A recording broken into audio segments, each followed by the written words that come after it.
Good morning, ladies and gentlemen. Thank you so much for coming from all over France. We have more than 200 participants in this symposium today.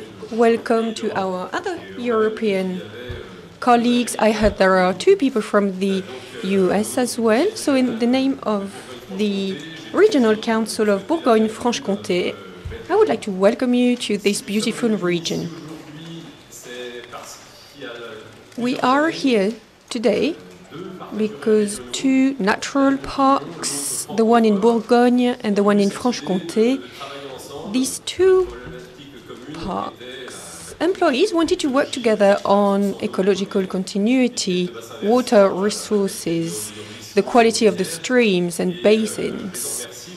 And I would like to thank these colleagues. They were quite avant-garde in bringing these two regions together to work together. So I really would like to thank them for this initiative that was several years ago. And I also would like to thank them because this has given way for this ecological continuity symposium, which people started organizing about 1 year ago. And I can see already that this is going to be a great success. So thank you so much. I wish you a fruitful 3 days and a beautiful journey through our region. Thank you.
Je suis Gordon Grant.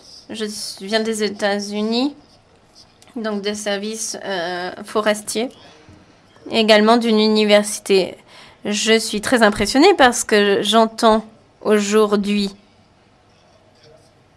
et la profondeur des travaux que vous avez menés et qui se passent dans les rivières en Europe. Nous avons entendu différents cadres conceptuels pour penser à comment enlever, effacer les ouvrages et les reconstruire. Reconstruire les rivières. J'aimerais rebondir sur un point, Giancarlo. Donc, vous nous avez parlé de ça à la fin de votre exposé. Est-ce que nous avons des mécanismes, des cadres qui nous permettent de hiérarchiser dans un bassin donné quelle est la séquence la plus effective pour la restauration qui utilise ces techniques. Et cela donc exigerait donc une évaluation plus importante par rapport aux activités dans un contexte plus étendu. Est-ce que c'est clair? Vous m'avez compris? Merci, la question est claire, mais malheureusement, les deux diapositives que j'ai laissées de côté étaient liées à cette question. Donc, je vais vous les présenter. On a développé un outil en Italie donc pour la priorisation et pour enlever ou modifier justement les ouvrages. C'est un index des priorités qui prend en compte la dimension, la géométrie des seuils. Et pour certaines espèces cibles, nous avons développé cet indice en Italie et beaucoup des indices de la sorte qui ont été développés sont en Europe. C'est une bonne nouvelle. C'est pour la gestion. La deuxième diapositive, c'était l'index de connectivité. Ce type d'index a également été développé en Italie et beaucoup d'entre eux ont aussi été développés de par l'Europe. Cela prend en compte la capacité des rivières à transporter les sédiments en aval, en fonction de la pente, de l'utilisation de la terre, disons différentes caractéristiques morphologiques. La question, c'est oui, on a certains outils, mais l'utilisation de ces outils n'est pas si répandue.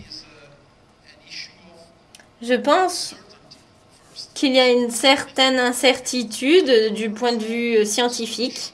Cela ne nous fournit pas les solutions qui peuvent être utilisées de façon si facile de partout. On a le cadre, mais après, au cas par cas, le cadre ne fonctionne peut-être pas si bien. C'est le premier problème. Et le deuxième problème, d'après moi,